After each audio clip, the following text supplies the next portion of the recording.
Uh, you know, I'd like to start this off by, talking about Utah. A very, very good team. Quinn's an excellent coach. They got a bright future. They did a heck of a job putting that group together and playing the right way throughout most of the year. And the fight and challenge that they gave us was good. A lot of respect for them on the floor and off the floor, and we wish them nothing but the best. Good people too.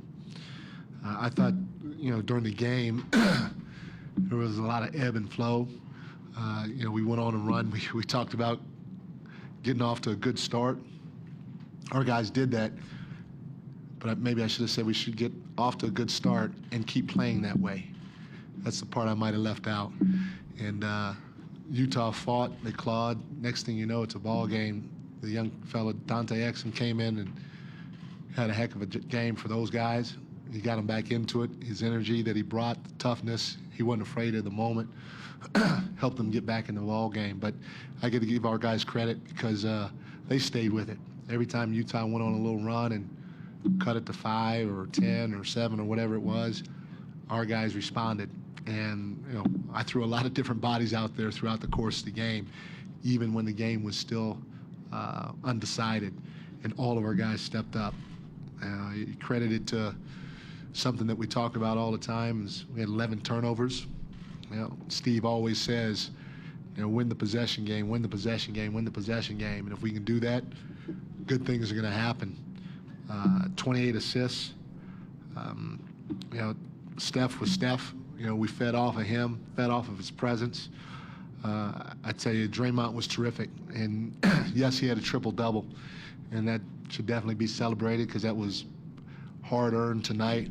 But I thought Draymond was terrific when Utah made a run, and we kind of dropped their shoulders a little bit, and we were slow getting the ball out of bounds and bringing the ball up the floor. Draymond's pace was unbelievable. He forced our entire team to keep pushing the ball no matter what the score was, no matter what type of run Utah went on, no matter if it was a made or a missed basket. Draymond forced one of our guys to get the ball in bounds, and he pushed it almost every single time he had an opportunity to. And that was something that Steve wanted me to relay to the team was pace, pace, pace, pace, make or miss.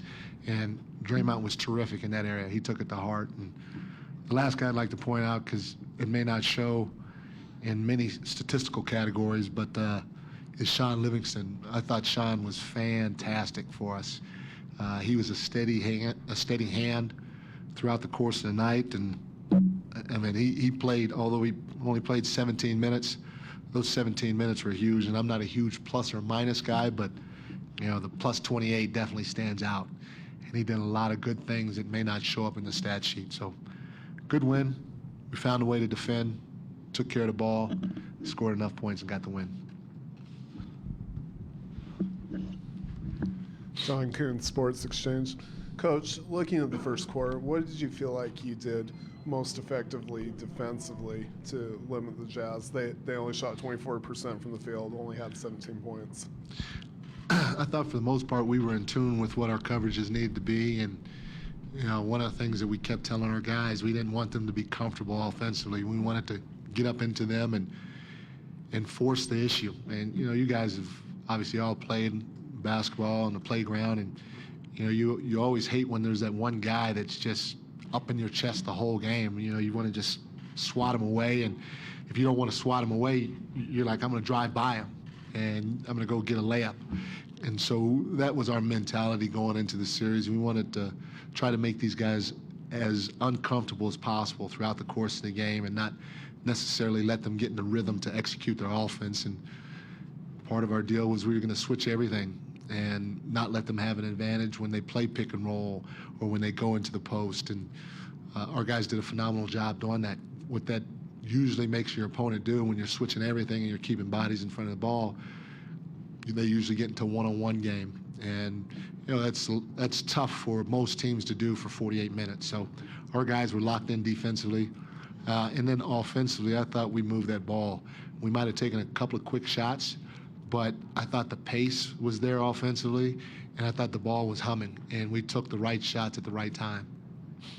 Tim Kawakami, Mercury News. You maybe couldn't say so before, but is it important to you or significant that this team now has had back-to-back chances to sweep a team and has done it?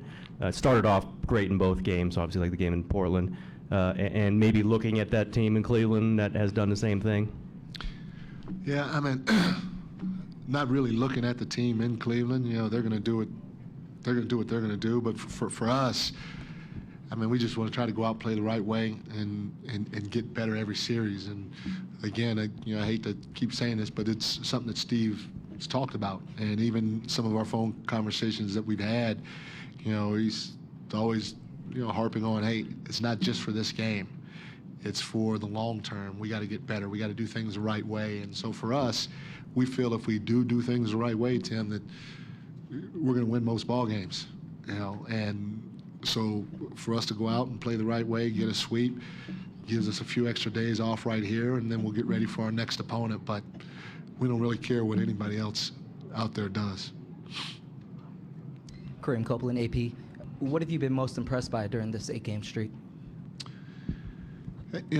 One of the things is winning the possession game. I think our turnovers have been great, and again, we've been preaching to our guys the entire year. If we can win that with the way we shoot, the way we score, with our pace, the way we defend, we're going to have a chance to win a lot of games. And so, you got a lot of teams come playoff time where they hold and grab you.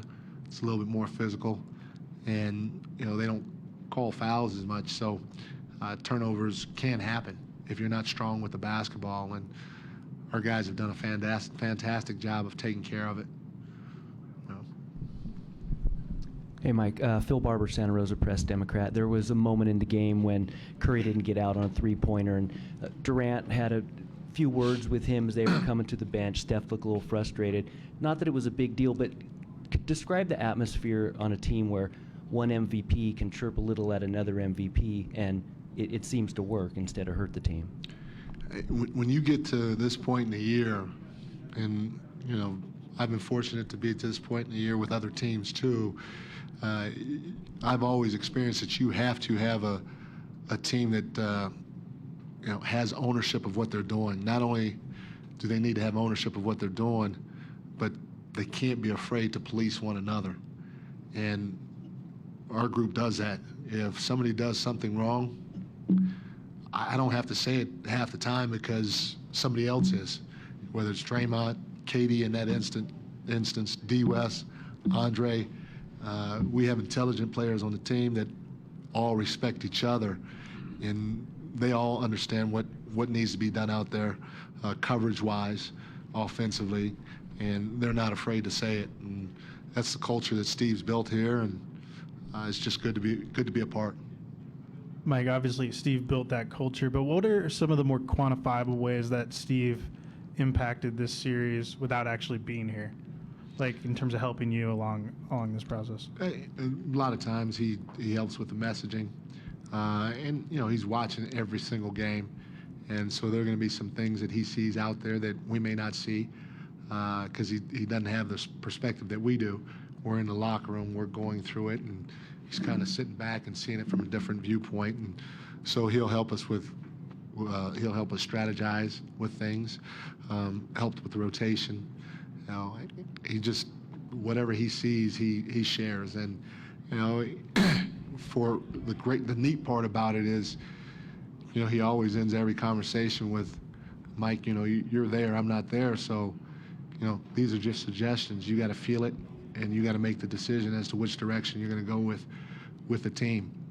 And I couldn't ask for anything better, because he's a great sounding board. He's got great advice, and a lot of times we use his messaging, but sometimes if we don't feel like it fits as a group, we may go a different direction with it. Great, thank you, Gordon Hayward. Thank you.